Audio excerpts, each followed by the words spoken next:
Hello all, welcome back to Cinema Scotty, and welcome to my review of Star Wars: The Rise of Skywalker. Yes, I know everyone on the internet is talking about this film.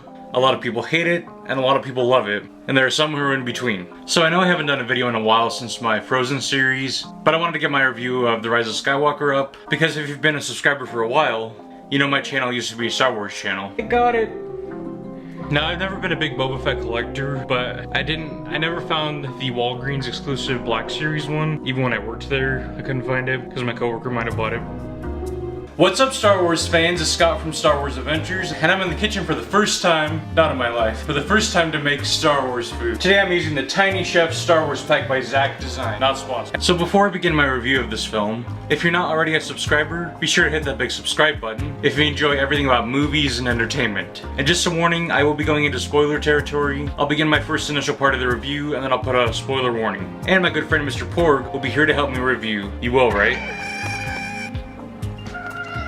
So anyways, I really enjoyed this film. This film was so much fun. It had a lot of adventure, so many great characters in it. From start to finish, it really did not stop. And I love these kind of films. I saw someone's comment in a review comparing it to Indiana Jones: The Last Crusade, and I really agree with that. This film has a lot of adventure, and they have to find certain items or treasures, you could call them. There's a lot of great action set pieces. I love the dynamic between Rey, Finn, and Poe, and Rey and Kylo. And so this might be where it's getting into spoiler territory, so just a warning.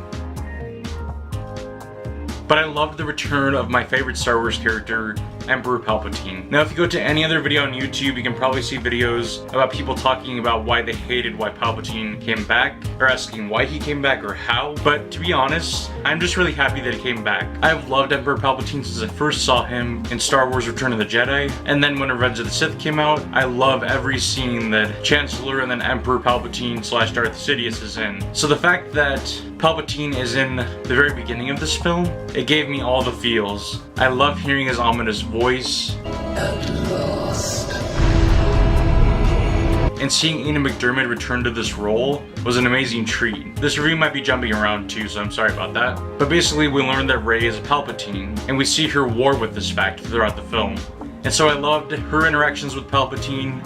When Luke caught the lightsaber and then he raised the X-Wing, I was really excited. And then at the end of the film, when they think all hope is lost, you hear Lando on Poe's intercom, and we get that beautiful shot of all those ships coming to fight with the Resistance. We were cheering at a lot of moments, or, you know, silently clapping. And the score for this film, done by John Williams, is great as well. I really love the Rise of Skywalker theme, and I love how they incorporated Palpatine's theme with Rey's theme. Sure, we did not get to hear Duel of the Fates like I wanted to, and like many other fans wanted to as well, but I'll let that slide.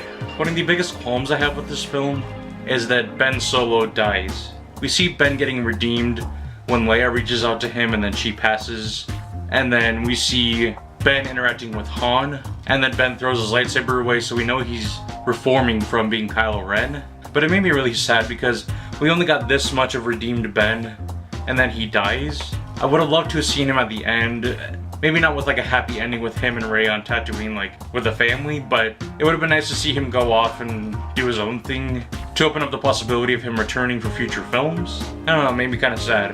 And jumping back, I also love all the voices of the Jedi that we heard in the film. That was really awesome.